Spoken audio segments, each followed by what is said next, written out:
السلام علیکم ورحمۃ اللہ وبرکاتہ۔ آج ہم بات کریں گے انشاءاللہ تبارک و تعالی اپنے گھر کے اندر موجود باتھ رومز کی۔ جی اب تو ویسے بھی ایک فیشن ہے کہ اٹیچ باتھ بنائے جاتے ہیں، جس سے یہ چیز تو سر فہرست ہے، ثابت ہے کہ آپ کے گھر کے اندر جنات کی انٹری اور آپ کے گھر کے اندر ناپاکی جو ہے وہ 95% ہو چکی ہے۔ ہم بات کریں گے بیکٹیریاز کی، جراثیم کی۔ جی ہاں، سائنس جن کو بیکٹیریا کہتی ہے، جن کو جراثیم کہتی ہے، اسلام میں اگر آپ اسلام کی طرف آ کر اگر آپ دیکھتے ہیں تو یہ چیزیں شیاطین ہیں، یہ جنات ہیں۔ جی ہاں بالکل، کیونکہ یہ بھی آپ کو ایک خاص طریقے سے نظر آئیں گے، ورنہ یہ آپ کو نظر نہیں آتے۔ اسی طرح یہ شریر مخلوق، یہ شیاطین، یہ جنات آپ کو نظر نہیں آتے۔ سائنس آپ کو کہتی ہے اپنے واش رومز کو زیادہ سے زیادہ صاف رکھیں، اپنے واش رومز کے دروازے بند رکھیں، یہ لیکوڈ ڈالیں، آپ کے واش روم میں جراثیم ختم ہو جائیں گے۔ مگر کیا کبھی آپ نے یہ چیز سوچی کہ اسلام آپ کو جو کنڈیشنز بتاتا ہے کس قدر خوبصورت اور بہترین یقین کرنے والی ہیں؟ جی ہاں، اسلام آپ کو بتاتا ہے کہ آپ نے جب واش روم میں جانا ہے، آپ نے جب اپنے باتھ روم میں جانا ہے تو آپ نے دعا پڑھنی ہے۔ جی، اور وہ دعا ہے اللہ تعالیٰ سے اس جگہ کے اندر موجود خبیث جنات اور ان کی فیمیل سے سیفٹی کے لیے۔ میں نے جب اس چیز کو پوری طرح اپنے اوپر فرض کر لیا کہ باتھ روم میں جانا ہے تو دعا پڑھ کے جانا ہے، باتھ روم سے باہر آنا ہے تو دعا پڑھ کے آنا ہے، تو میرے اندر جو تبدیلیاں آئیں وہ بہت حیرت انگیز تھیں۔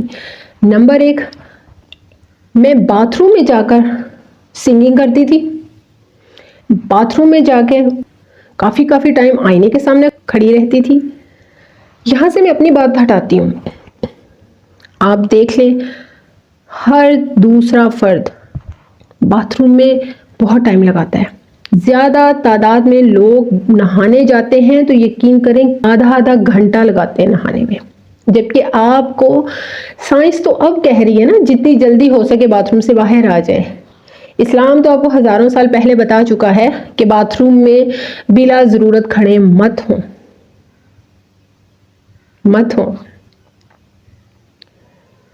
غور و فکر کیجئے،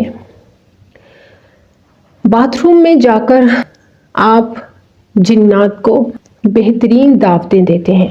جی بہترین دعوتیں دیتے ہیں۔ اب آپ کہیں گے ہر عمل میں جنات ہیں؟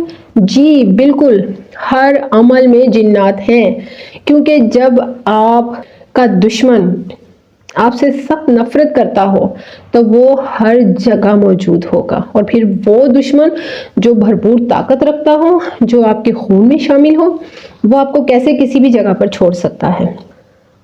آپ کے گھر میں موجود باتھ روم کا دروازہ آپ کے گھر میں ناپاکی کو دعوت دینے والا دروازہ ہے، آپ کے گھر میں شیاطین کو مسلط ہونے کی دعوت دینے والا دروازہ ہے۔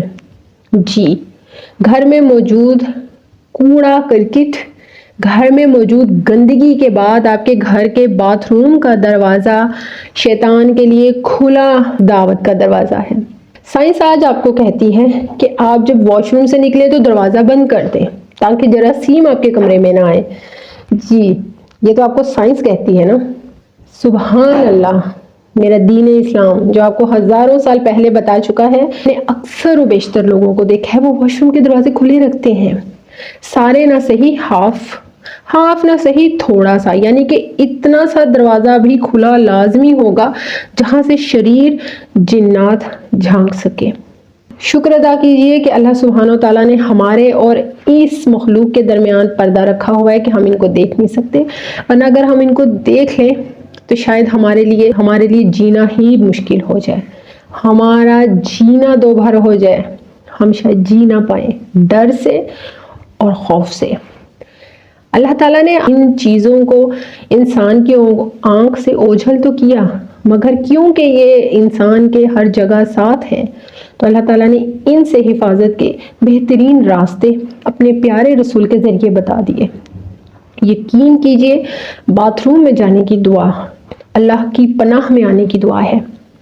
اس دعا کو پڑھنے کے بعد آپ اس دعا کو ریگولر اپنی زندگی میں شامل کر کے دیکھیں۔ آپ واش روم میں اتنا ہی ٹائم صرف جائیں گے جتنا آپ کو ضرورت ہوگا، اس کے علاوہ آپ کبھی بھی واش روم میں نہیں ٹھہریں گے، کبھی بھی نہیں ٹھہریں گے، آپ جلد از جلد وہاں سے نکلیں گے۔ اس دعا کو اپنا معمول بنا کر دیکھیے۔ لوگ واش روم میں موبائل لے کے جا رہے ہوتے ہیں اور ایسے میں وہ وہاں پر اپنے ضرورت سے زیادہ ٹائم گزار دیتے ہیں۔ آپ اس دعا کو پڑھنا شروع کیجئے، اللہ کے فضل سے آپ اپنے اندر بہت ساری تبدیلیاں دیکھیں گے۔ اس دعا کو پڑھنا اپنا معمول بنا لیں، خود بخود آپ کو ایسی جگہ پر زیادہ دیر رکنا اچھا ہی نہیں لگے گا۔ آپ بلا وجہ واش روم کے اندر آئینوں میں کھڑا ہونا چھوڑ دیں گے، آپ بلا وجہ باتھ روم کے اندر سنگنگ کرنا چھوڑ دیں گے، آپ بلا وجہ واش رومز کے اندر موبائلز یوز کرنا چھوڑ دیں گے۔ اللہ کی حدوں کی طرف آئیے تاکہ خساروں سے بچ سکیں، خساروں سے بچ سکیں۔ اللہ سبحانہ وتعالیٰ آپ سب کو اپنی خیر و برکتوں سے جوڑے۔ مجھے دعاؤں میں یاد رکھیے گا۔ جزاک اللہ خیر و بارک اللہ فیہ۔